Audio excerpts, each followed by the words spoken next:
Our second reader's first story collection, A Different Bed Every Time, is newly out on Jac Jemc Books. Her novel, My Only Wife, was a finalist for the Penn Robert W. Bingham Prize for Debut Fiction and winner of the Paula Anderson Book Award. She is a poetry editor for Decomp and nonfiction editor for Hobart. Please welcome to the stage Jac Jemc.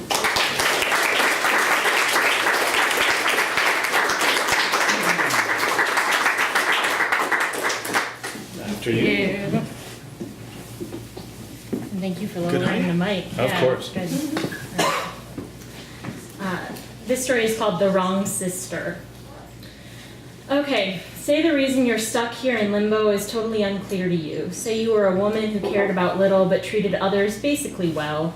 Say you had a twin who was married to a doctor, but because you were so ambivalent, you never agreed to partner up, never liked anyone enough to commit or even give someone a real chance to ever approach the situation where you might have to explain these feelings to another human being because you've joined to have and to hold in sickness and in blah, blah, blah. But every once in a while, because it seems harmless and because sometimes your sister needs a break and because you gave up on that theater degree long ago but missed the thrill of lying, of being genuinely dishonest, let's say every year or two you relieve your sister, and unbeknownst to her husband, you replace her for a week or two tops. Your sister's husband is the most crass and unpolished doctor you've ever met. He's a rube with a medical degree. You don't even recall the branch of medicine, so uninvolved and detached are your interactions, even when you're pretending to be his wife. Somehow, this man is actually a really good doctor, top of his field, full of expertise. You live in a big city in a small neighborhood when you're playing his wifey. When you're you live on the other side of town. No one really knows you. The grocery store clerk might recognize you if you smiled at her once in a while, but as earlier stated, you're a bit heartless, so you haven't. Most people who see you assume you're your sister on a bad day. Let's say your sister comes to you and tells you her husband's really in a mood lately, and though she still loves him, to be around him right now is to tear her hair out. Please, she says, be me. You shrug, agree to it, let her know what's going on at work, switch cell phones, squeeze into those pointy-toed shoes she thinks are chic, or race yourself into her. Drive in her car to her house and get ready for a week off. Cook some lobsters for dinner, listen to their screams without interest.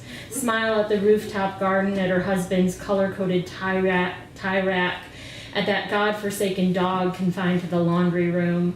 When her husband gets home, you know what she means immediately. He's acting up. His eyes clock around, avoiding your face, landing on it at every quarter hour and ticking away. His facial hair seems mangy and patchy, like he's been letting the razor slide around willy-nilly. He unloads groceries and you're surprised he's done the shopping. This doesn't seem like him, but then you see that it's nothing to be floored by. 10 pounds of center-cut ribeye, 200 massive garbage bags, straws, beef jerky, a box of donuts. You look at him and in your best impersonation of your sister you say, "What the hell is all this?" He grabs the bundle of zip ties from you and replies curtly that it's stuff he needed from the store that you, your sister, had not gotten for him. You pluck the lobster from the warmer and say, "Dinner, mon cher, is served." He plops himself down, and before you have properly buttered your meal, he's inhaled his and is heading towards the garage. "You're welcome," you call, and his response is an insouciant, "fuck you." You know what's going to happen before it does, and you don't do anything to stop it. He's down in the garage with his supplies, defining the margins of his sanity.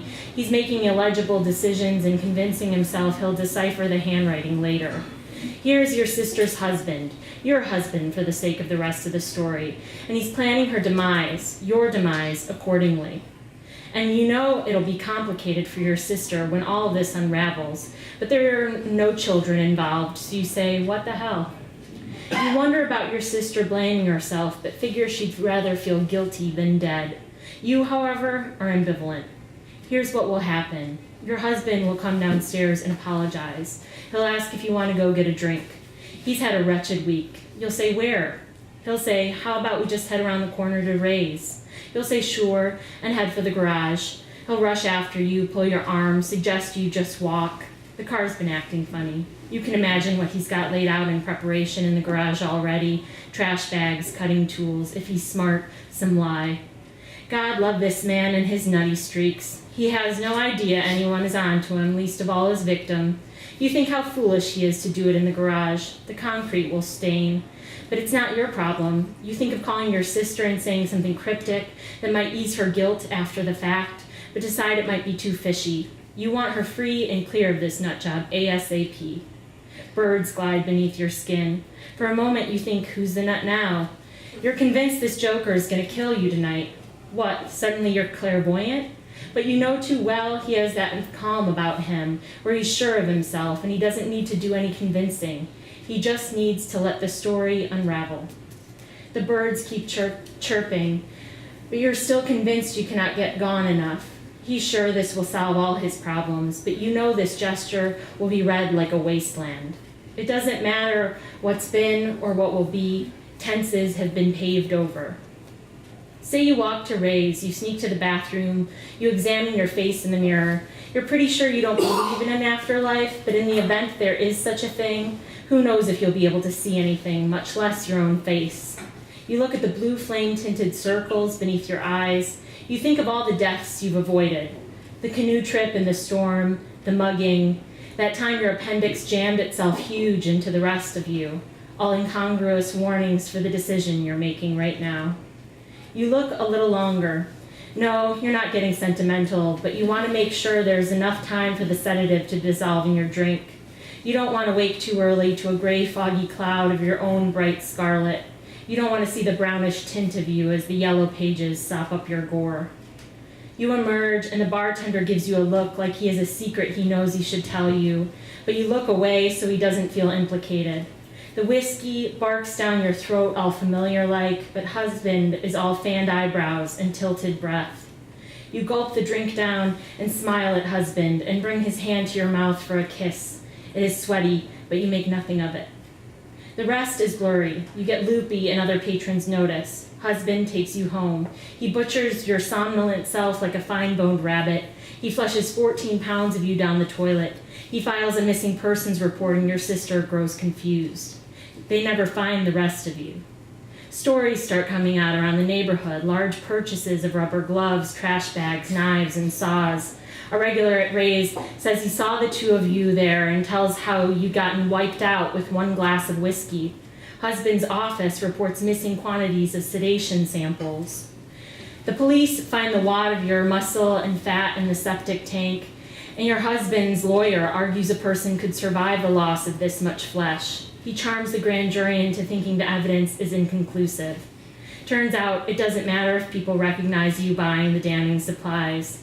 Husband remains a practicing physician in the free world. Your sister can see what happened, and as soon as the trial is over, she runs as far away as possible to start a new life. About a day after you're chopped to bits, you wake up in some mental state at Ray's, bodiless. This must be the ghost life, you think. But you never cared about anything. What could you have to settle? And here? Say this boredom is eternal. Well then, you think half-heartedly, all these men are stuck smoking with the wrong sister. Thank you.